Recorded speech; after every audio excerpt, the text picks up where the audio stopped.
everyone. Hello once again, everyone. Today with the Good, the Bad, the Ugly podcast. Today we have Mom Haydari. Yay! Highest ranking black police officer in the Met? Female. Female. Who's the male? Tyrone. I can't remember his surname. Why don't I know? This is not good. This is the problem. He's a temporary DCC. What's that?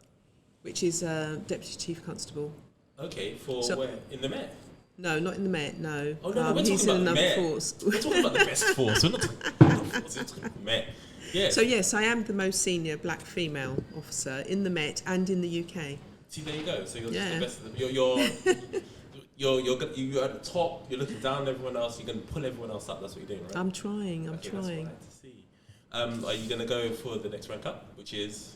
I would like to, yeah. So I'd like to I'd like to be a chief one day. Okay. So the next rank is Deputy Assistant Chief in the Met, Commissioner. But I'll see what happens. I'd like to stay in the Met and I'd like to keep going in the Met. But never cross off any possibilities. Keep your eyes open for opportunities, what I'd say. Are you implying elsewhere that you might just go somewhere else? Well, I wouldn't rule it out. I'd like to stay in London, but I wouldn't rule it out. Okay, what do you actually do? Because we just jumped and we skipped. I didn't even really introduce you properly. So I'm going to let you introduce yourself because I'm probably just going to get it wrong. Okay. So I'm Alison Heydari. I'm actually a doctor, so Dr Alison Heydari. I'm really interested in academics. So I've got a PhD rather than being a medical doctor. I am one of the frontline policing commanders in the Met, which means I've got geographic responsibility for about a third of the Met. I've got 4 BCUs to look after. And I have also got functional responsibility, so I'm head of neighbourhoods across the Met. Okay, that sounds like a lot of work. It is a lot of work, but because I like to keep busy, I've also got a national role. So I'm the National Chief Officer for out-of-court disposals. And so for those who don't know much about that, that's looking at opportunities to resolve low-level crime without going to court. Okay. So kind of diversions and things like that. I'm really passionate and really interested in how we keep, especially young people, out of the criminal justice system. So out-of-court disposals is an ideal opportunity to do that. How long have you been doing that for? So I've been doing that for just over a year. And I work really closely with an amazing person who I've got to shout out for, who's called Kat Grant. Kat Grant. Shout out to you, Kat Grant. And she's absolutely amazing. She's a DS in the Met, and she has done an amazing amount of work helping me to navigate the change in legislation and to help forces to get up to speed in that change around out-of-court disposals. So another shout out for her, please. Yeah? Yeah. Oh, you can shout out. You put it in the camera right here. Go Kat. Yeah, go brilliant. Kat. Absolutely brilliant. Oh, I'm going to have to invite her on then. Yeah, so definitely. Yeah, definitely. What changes are you trying to make or have you made so far? Nationally or? Yeah, nationally. Right, so nationally, Kat and I have been working really, really hard around getting forces up to speed with their training, with the changing culture that's needed around out-of-court disposals, and to get their forces used to making sure that they've got the right processes in place to manage the change in legislation. Legislation is due to come in April of next year, we think, but most definitely next year it will be coming in. And that means for forces that sometimes, depending on which force they are, they've got to change the way in which they think about out-of-court disposals. Yeah. Some forces don't use it very much.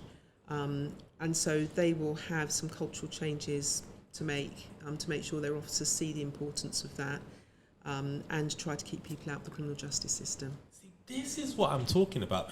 See, I had a rant with Mr Booth, and he did challenge me and say that I was wrong, but I'm talking about management in the way that the Metropolitan Police hires SLT. What you're trying to do clearly is something that you're passionate about, that you have knowledge on.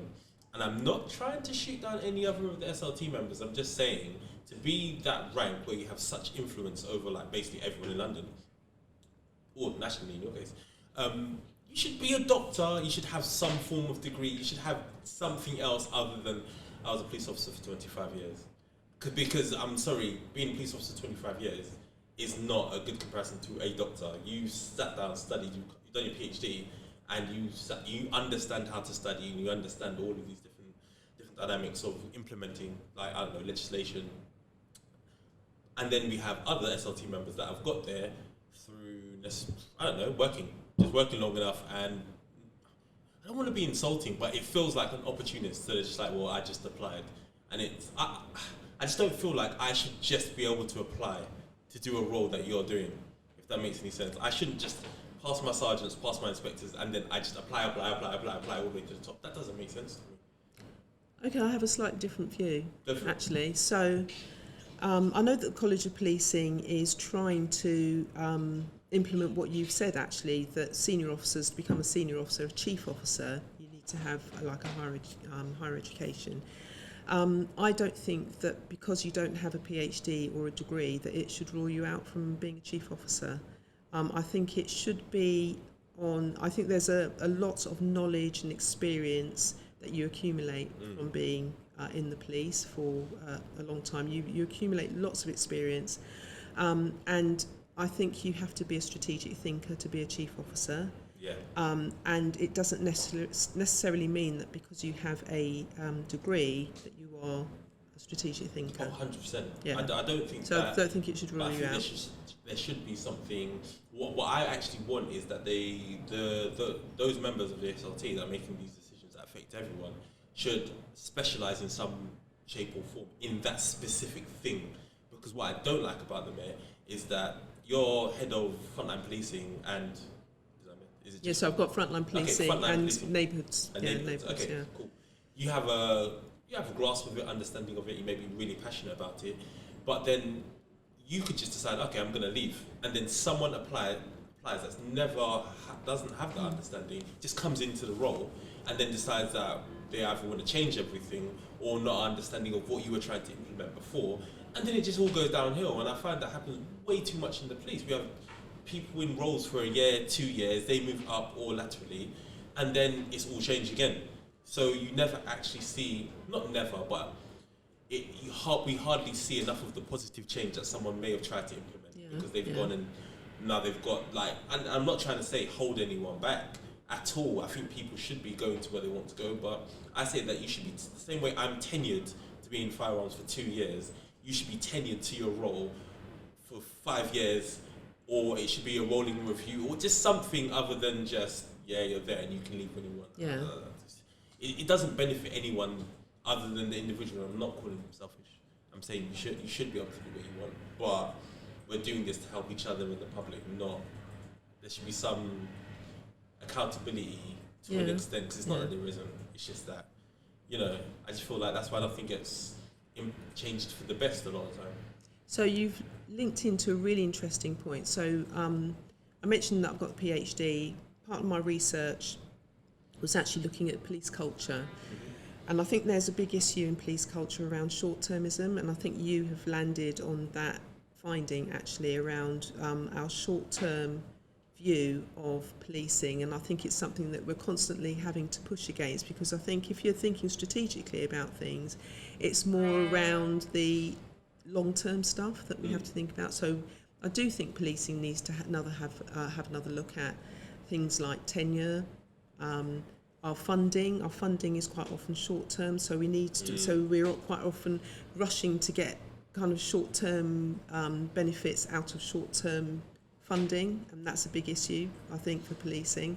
And I think that then links into our short-termism around thinking about like community engagement. We need to think about that in much broader terms and long-term. And you will know from previous discussions that we've had that one of my absolute passions is around community engagement and improving that engagement to make it meaningful for communities. And what's meaningful for communities is to have long-term relationships that mean something with the police. We can't look at any of these things short-term. So really interesting point that you've made, which I think comes back to the fact that there is quite a lot in policing that we think about in very, very, very short terms. And that doesn't do us any favours when we're trying to link in and engage in a meaningful way with members of the public. Yeah. Just not good enough. Yeah, it's not good enough. And it just, that small change, just imagine, I think, I sit back and I think this, and I'm like, imagine if the Met, all of the SLT were like, you lot are staying here for 5 years and you're going to implement your change. After 2.5 years, we're going to review it. If it's failing, then goodbye for you, or you've got another half year to fix it, or goodbye.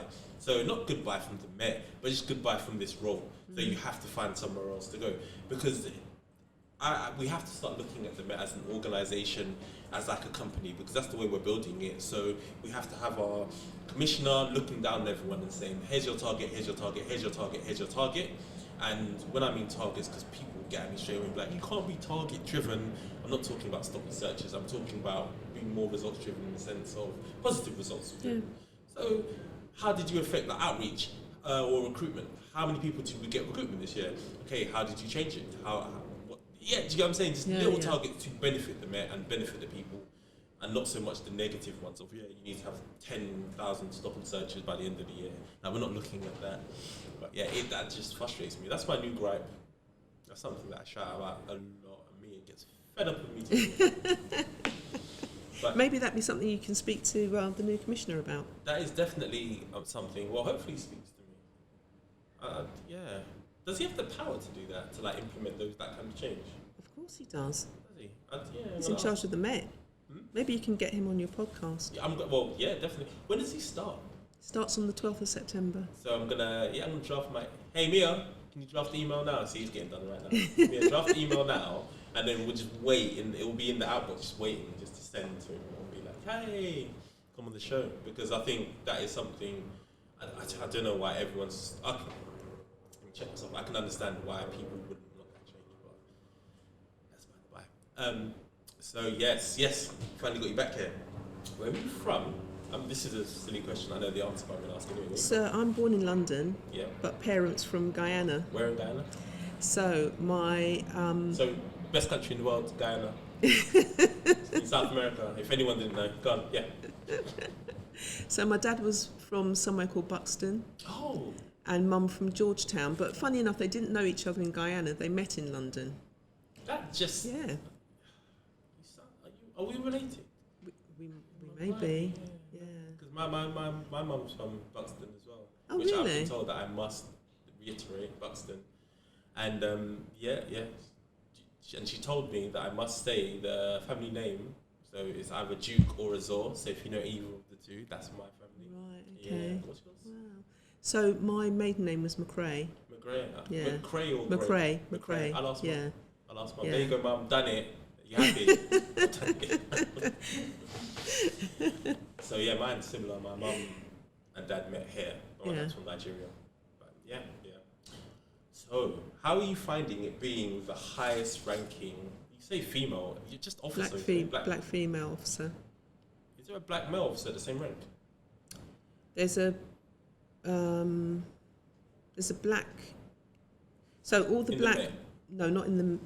Yes, there is Addy. Adelekan. Yeah, he's commander now. Okay, so you two are the. So But you got there first. Yes. Yeah, there you go. Because you know what? Sorry, Addy. Sorry. I'm trying to get away from you saying the female. I don't want to hear that. I don't want to hear the highest female. No, you're the highest ranking black officer. That's well, you see, the reason why I mentioned that, because I think it's really interesting in terms of numbers. Yeah. So if you have a look across the whole of the UK, you have about 380 chief officers. Chief officers are assistant chief constable and above, or commander and above. Out of all of those, there is only one black female chief officer, and that's me. Holding it down. Yeah. And one Asian female chief officer called Kerrin Wilson. Kerrin. So there's only two female chief officers of colour in the whole of the UK. And how many altogether? About 380. Okay, but now I was going to do the maths. How many are in the Met? There's myself, Addy. No, I mean chief officers in the Met. Chief officers. Not chief officers, commanders, because you're. Oh right, so there are about 14 of us. Okay, how many of us? How many are made up of black officers? So in terms of chief officers in the Met, there's myself and Addy. So out of, you say 14ish? Yeah, so that's not good enough. No, it's not. And actually, 1.4 is 10%. it's better than a lot of other places. Yeah. However, when you look at the numbers across the UK, you take that strategic lens, to have just two female chief officers of colour across the whole of the UK is, I think, actually policing should be ashamed of that. Yes, definitely. And we've got a lot of work to do to help black officers and Asian officers to come up the ranks. And you know from what we've talked about before that I do, along with a lot of other people, a lot of coaching, mentoring. I do work for the College of Policing around Aspire, their Aspire course. There's lots of stuff that I do with Network of Women. I've been active in this area of business since I joined up, which was 22 years ago. Yeah. And there's so much more work to do.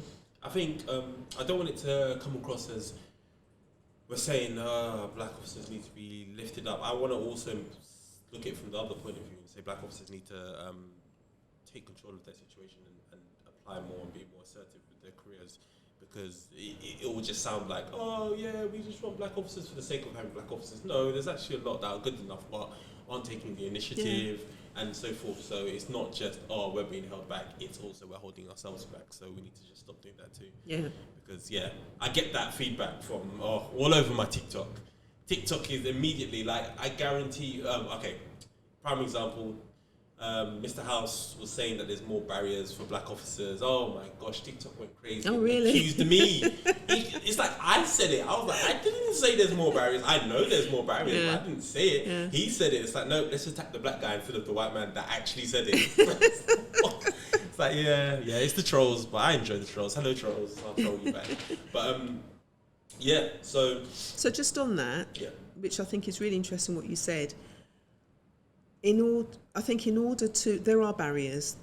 That's clear. There are barriers in communities, and socially there are barriers, and we are a reflection of communities.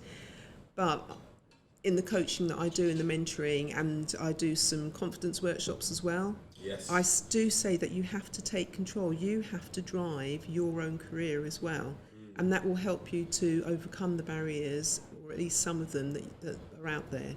So some of this is actually about taking control of your career, making sure that you have your one-to-ones with your supervisor, that you provide the evidence. You write down your evidence.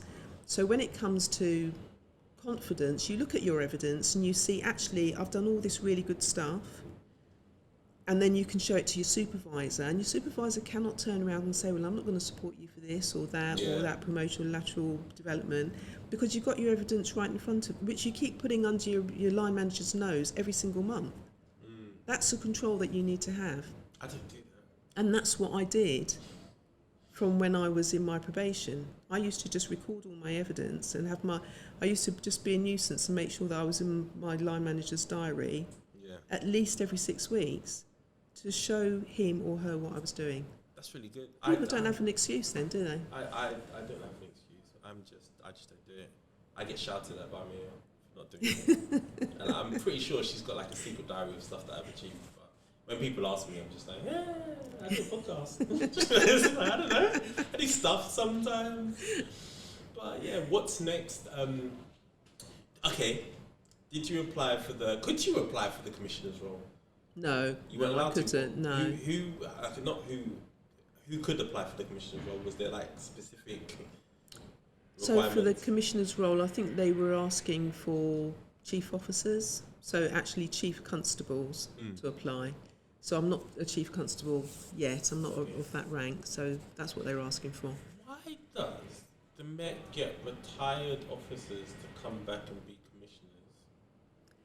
I don't know the answer to that. You'd have to ask the Met. Because I sat there, I was walking down the road, and I think I was with Mia, and I said, Mia, why do we get old people's views, not old people's views, old officers who have retired views to bring in new and, refresh the Met? It's like, but they were there like 30 years ago. The same culture we want to get rid of, you're just bringing them back to implement it again. That makes absolutely no sense. Yeah, I don't know. I think you'd have to, a really good one for HR to come onto your show and have a chat. Sorry, mate, have we got HR coming? We asked them.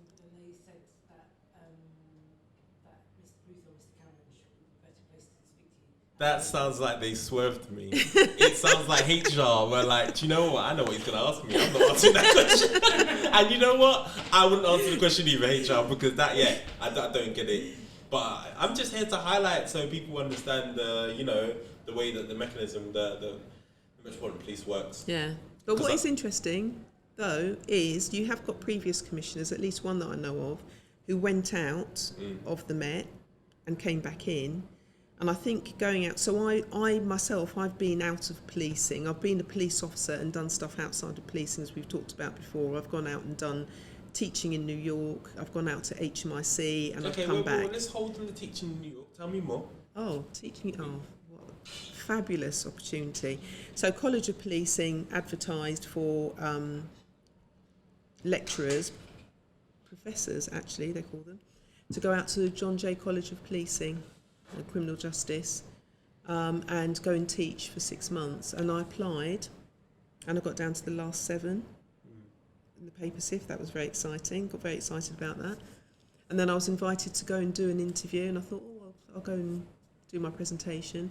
Then I got a phone call a couple of weeks later asking me whether or not I'd be interested to go to New York for 6 months to teach. Now, let me think. Yes. Okay. But that was back in 2011. Yeah, but people need to hear these stories because these are opportunities that you get within the Met. There was one that they had recently. Here we go, Mia. What was the one to go to America? You had to have a degree to learn at something.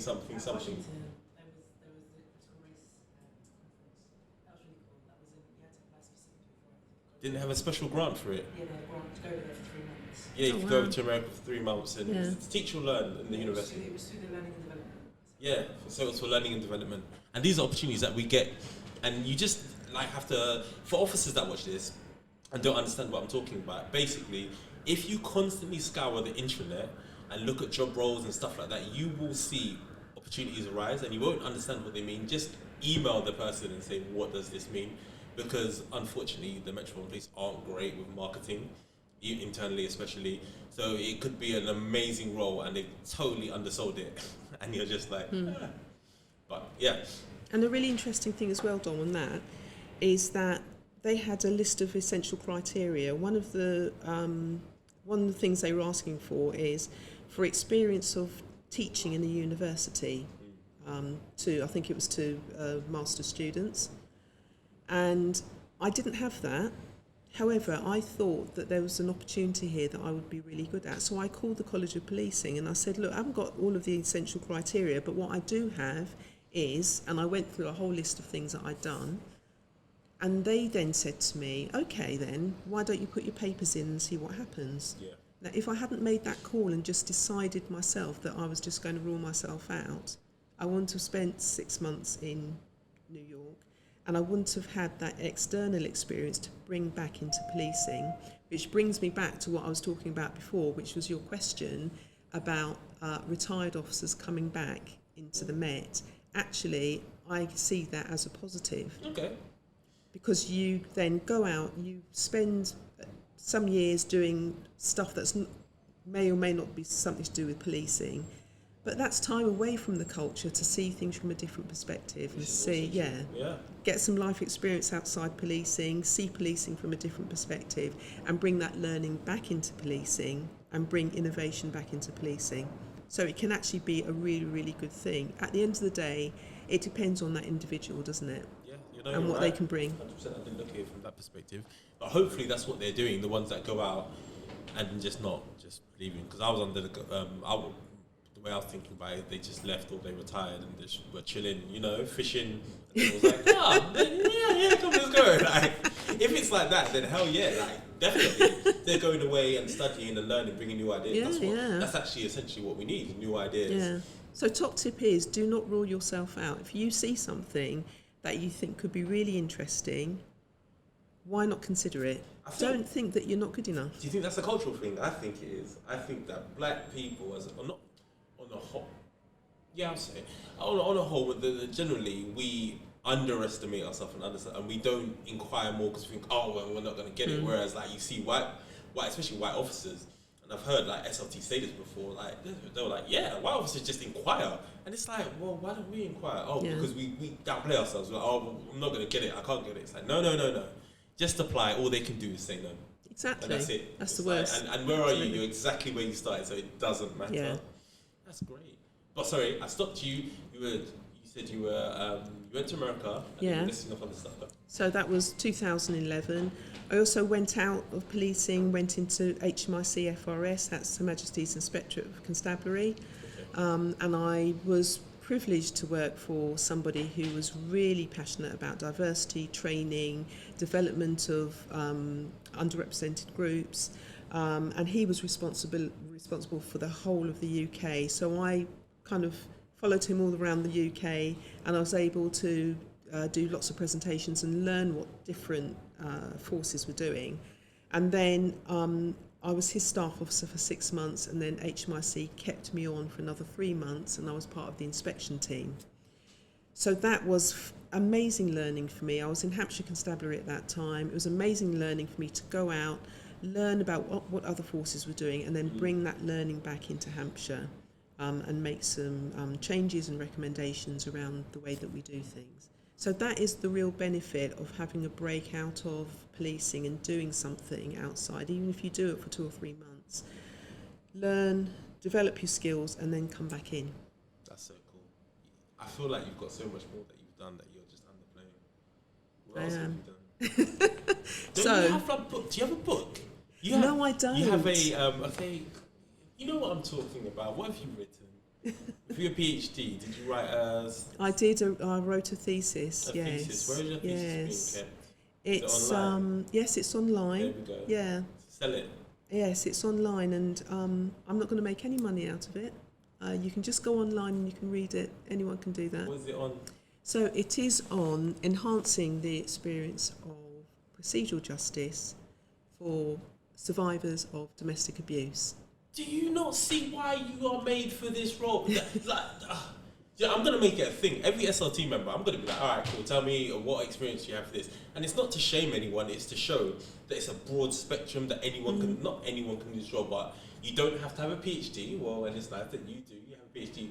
Or you could just be, well, I've actually just grinded my way all the way to the top and I've learned and I've studied. I don't actually have a PhD, but they probably have an equivalent of it in the police, because I don't want to downplay yours. Or, yeah. You better not. Yeah, of course not. I worked hard for that. But yeah, that's what I'm saying. This is what I'm saying. This is why I think it's essential criteria. You know, have an understanding of being able to study, work with people, implementing ideas. But yes, we are going to wrap it up because we're nearly half an hour. Oh my in, and you know goodness. what, I told you, time flies when you talk. Everyone always gets scared and they're like, oh my gosh, we've been here sitting down there for nearly half an hour talking. Which is, that's the length for our episodes. But would you like to shout out, is it Kate? Kat? Kat, yeah. One more time. Yeah. Kat. To the camera. Yeah. Kat, you are absolutely brilliant. Well done. And Kat, I'm going to invite you in. And also, was it Kerry, the other... Kerrin Wilson, yeah. Kerrin one Wilson. for Kerrin as well. Well done, Kerrin. And one for my husband, please. Yeah, Yeah. go on, try 'em out. One for my husband, James. James, you're amazing. Shout out you, James. Okay, thank you everyone for watching the Good, the Bad, the Ugly podcast. Today we had the amazing Dr. Haydary. Thank Ranking you. officer, sorry Mr Adelekan, I see you too, don't worry, coming soon. Yeah, thanks a lot everyone. Thanks for having watching. me. It's been brilliant. It's great, I'm going to have you back again. Yeah, We're going to have loads cool. to talk about. Yeah, thank Yeah. you. Sorry? Oh, we're having a Women's Day, but I may not release the show by the time, but I'll talk to you about that after. Yeah. Anyway, thank you for watching, guys. Subscribe, like, all the rest of it, comment. You can say all the trolley stuff you want to say.